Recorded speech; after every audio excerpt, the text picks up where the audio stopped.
Hi everyone, welcome back to my channel. If you're new here, my name is Natalie and my channel is all about luxury, vintage, fashion, and styling. So if you're interested in any of those, please consider hitting the subscribe button below. And today I'm going to be talking about my best and worst luxury purchases of 2022. So I took a vote over on my Instagram stories, which if you're not following me over on Instagram, you definitely should. I post a ton of vintage luxury finds in my stories, my daily outfits, styling tips, kind of like a little bit of everything. And I'm the most active over there of any of my channels. So definitely follow me over there. But I asked on a poll what video I should film as the first one of 2023, which Happy New Year, by the way.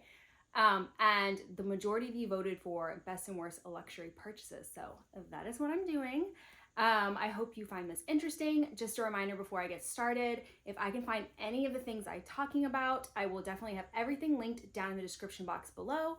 You just hit the more button and it should open the full description box. So I have everything organized there. I always put like what I'm wearing and everything. So you can find all the information down there.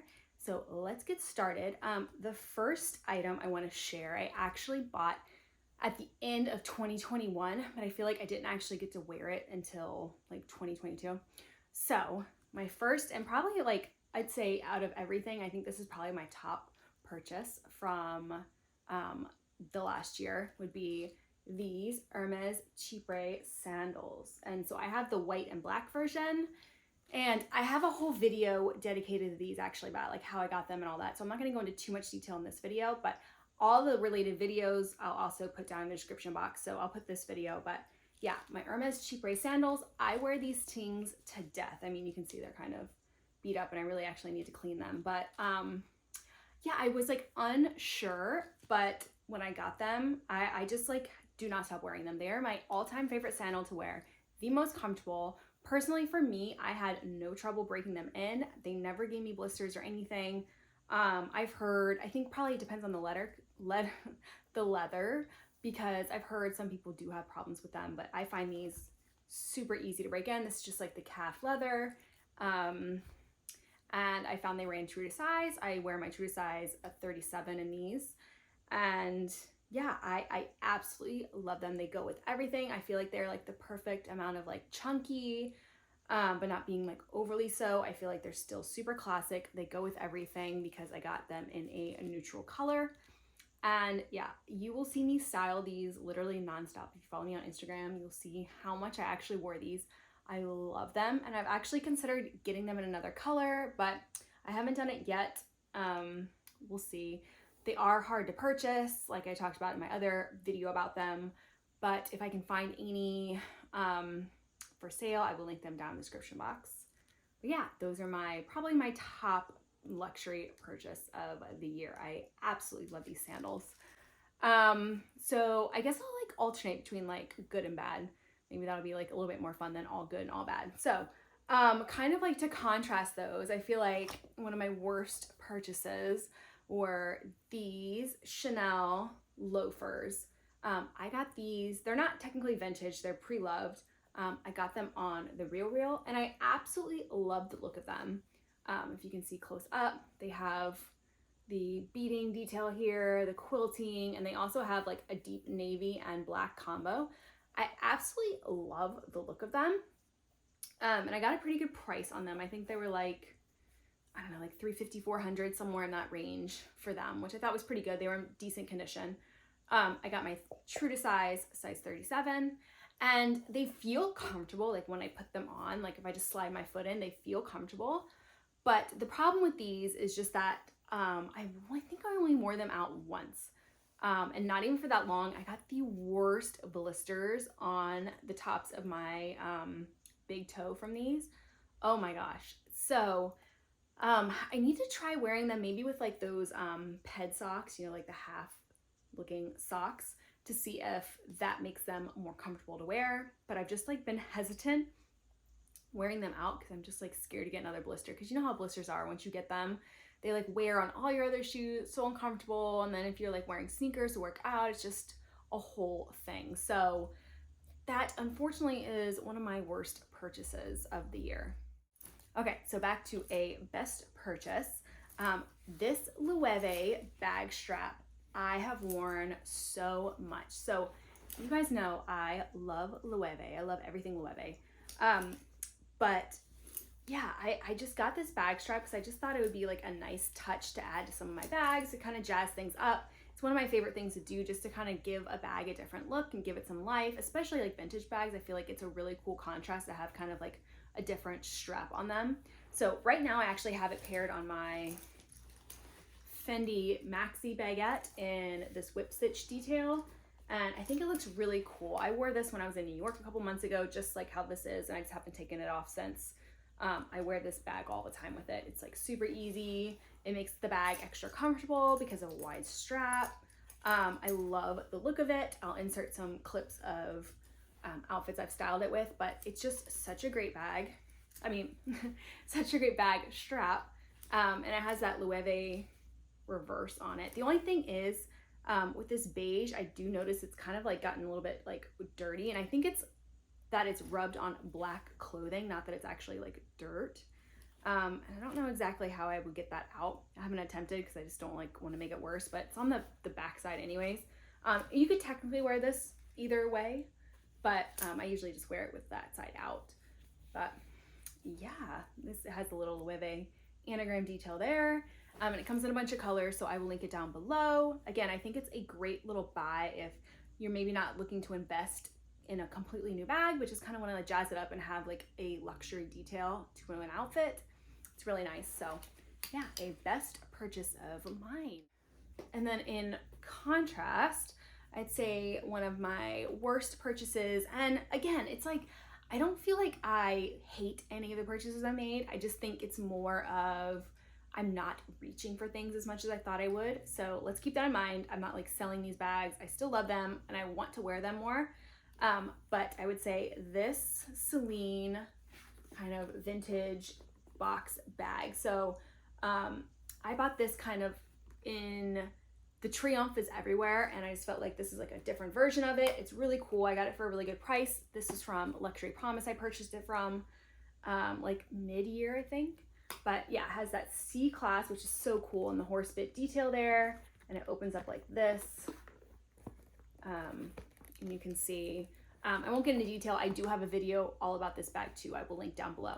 But yeah, I'm trying to figure out why I'm not reaching for it. I think because it has the triple inside, I kind of prefer a bag that just has one solid opening, because I feel like I can't get as much into these bags when they have dividers. This was the same problem I ended up selling a long time ago.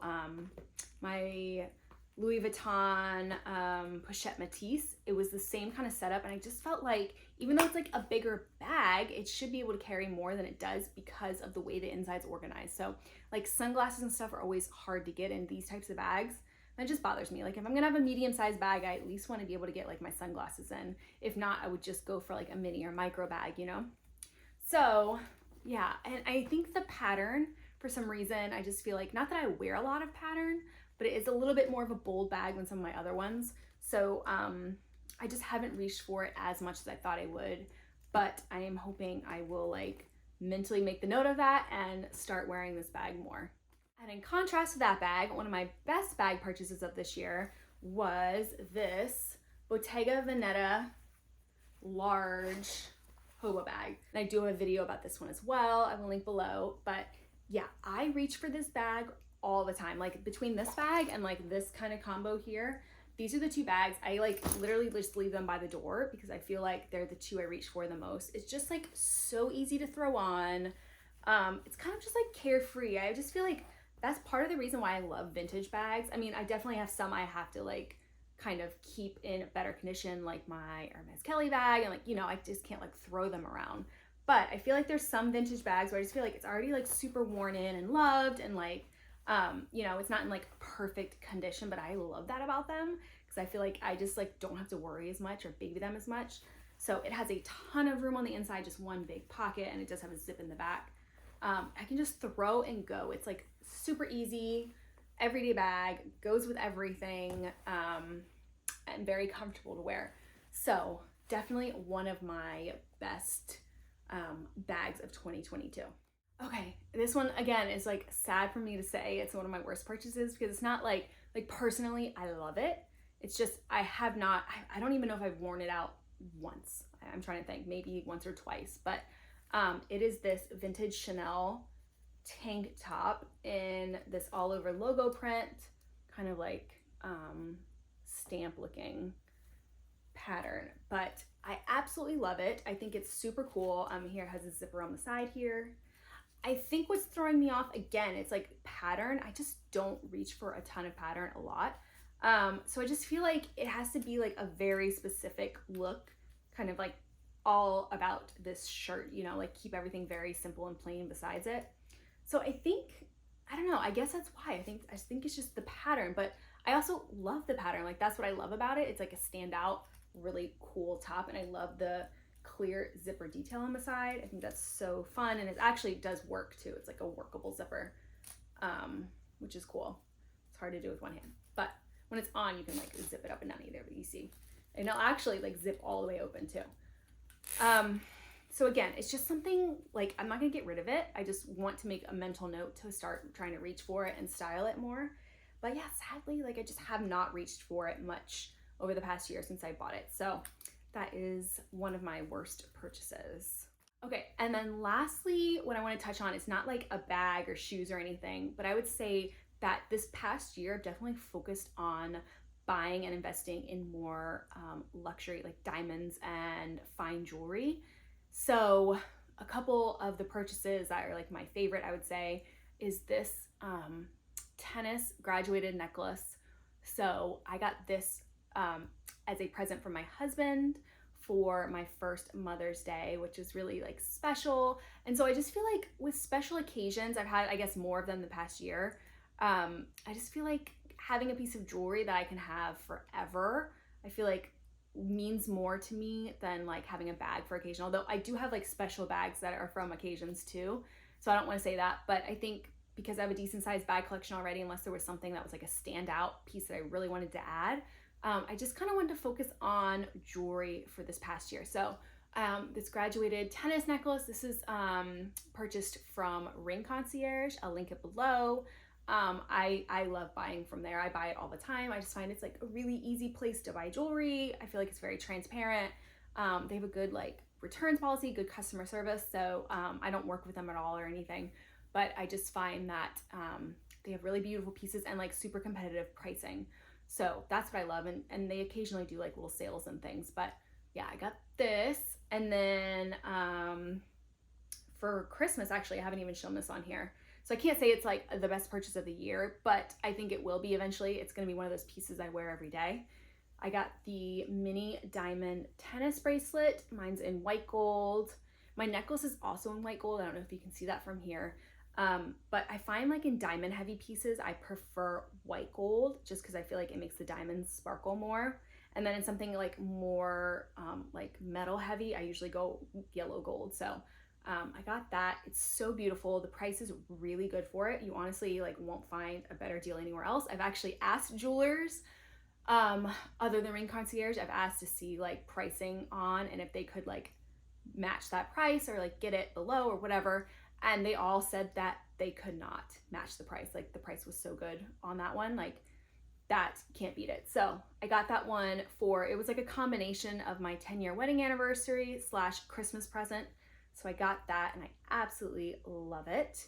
I have a couple other rings. I'll link like my favorite fine jewelry pieces. These are like a lot more affordable. I got this last Christmas and I wear it all the time, which I love. It's a little pinky ring. And I have a little pinky ring on this one too. And this one is a newer one too. This one's from Mickey and Jane. It's a really pretty statement diamond. So it's fine jewelry. So diamond and yellow gold. And that is such a pretty piece too. I absolutely love that. So I'm just like super happy to have added some more fine jewelry to my collection. I just feel like it really elevates pieces, especially like they're pieces also that they will never tarnish, you know, they don't go bad. They last forever. You don't have to like worry about them as much. So I do love some good fine jewelry. So those were my top buys of 2022. Let me know, what are your best and worst purchases that you made in the past year? I kind of like doing this because I feel like it gives me a sense of like what are the things I gravitate towards the most and what I don't, because I feel like every year I get a little bit better about the things I'm buying, so I end up having to sell less. I did actually sell a decent amount of stuff off this past year just because I find like my style's changing, or I'm finding like things are working better for my wardrobe and things I'm not reaching for. So I've kind of like did an edit of my bags, and maybe I'll do a bag collection video soon, kind of like a pared down version of all my bags. So let me know if you want to see a full bag collection video. I've debated doing one of those for a while. I've done like Chanel collection, Bottega collection, but I haven't done like a full bag collection. So let me know if you're interested in that in the comments below. Please like this video if you enjoyed, and don't forget to subscribe. And until next time, take care. Bye.